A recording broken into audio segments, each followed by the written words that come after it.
Hey everyone, and welcome. If your business has ever dropped some serious cash on a major investment, you know you've had to ask a really big tax question. Well, today, we're going to pull back the curtain on the capital asset scheme, breaking it down slide by slide so you know exactly how it works, and, more importantly, how you can stay on the right side of the rules. So here's our game plan. We're going to kick things off with a huge question that gets right to the point. Then, we'll define what the scheme is all about.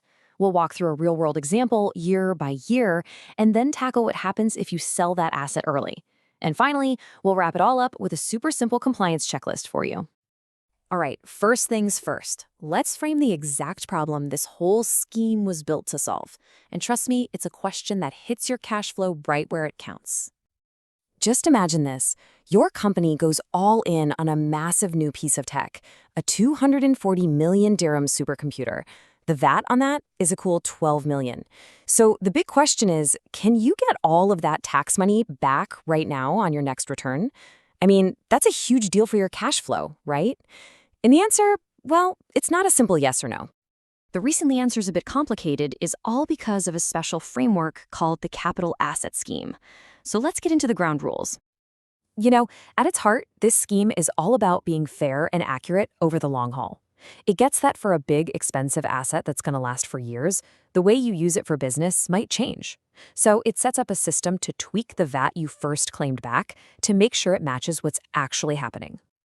Okay, so you might be wondering, does every big purchase fall under these rules? And the answer is a clear no.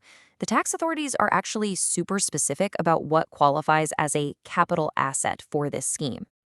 It really just boils down to two simple tests. First, the price tag. The purchase has to be a single expense of 5 million dirhams or more, and that's before VAT.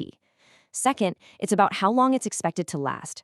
For buildings, we're talking 10 years or more. For pretty much everything else, like our supercomputer, it's 5 years. If your asset ticks both those boxes, congratulations, you're in the scheme. All right, enough theory. Let's get practical and see how this whole thing works in practice, starting with the very first year you own that shiny new asset.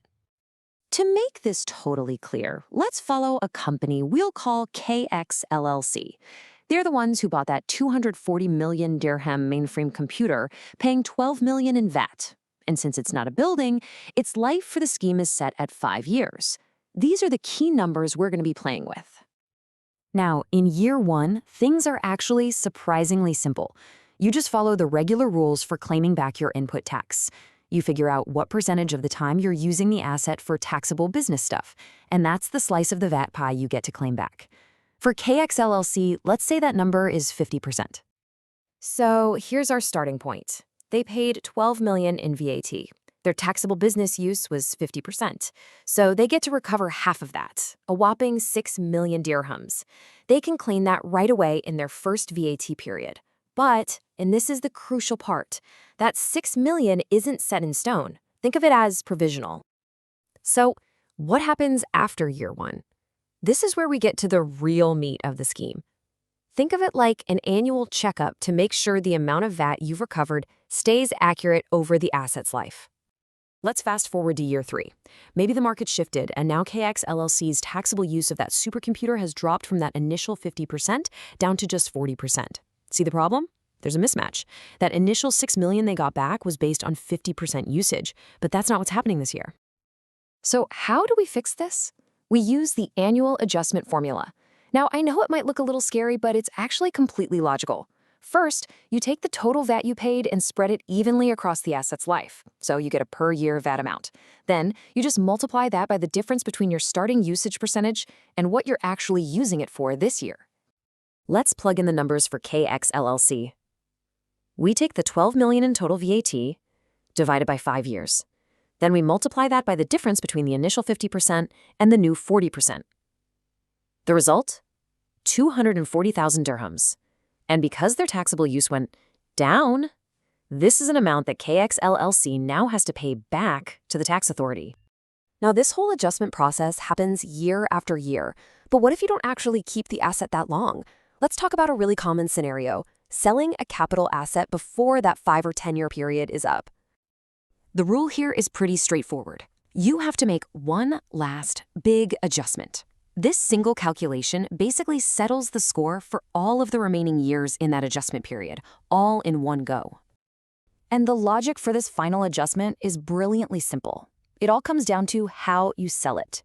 If it's a taxable sale, where you charge VAT to the buyer, the scheme just assumes 100% taxable use for all the remaining years.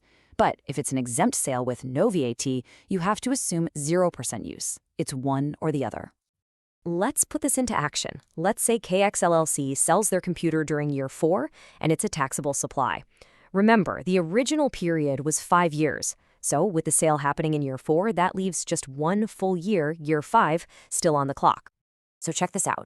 We use that same formula, total VAT of $12 million divided by 5 years. But this time, the difference is between the initial 50% use and the now assumed 100% use because it was a taxable sale.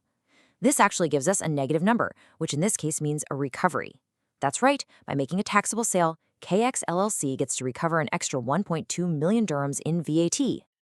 Poof, okay, we've gone through all the mechanics. Now, let's wrap this all up into a simple, actionable checklist to make sure you stay on track.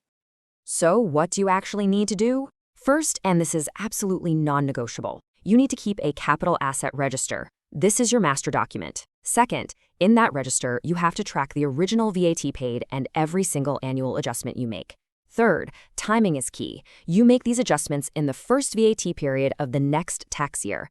And finally, get ready to be a record keeper because you need to hang on to all of this paperwork for at least 10 years.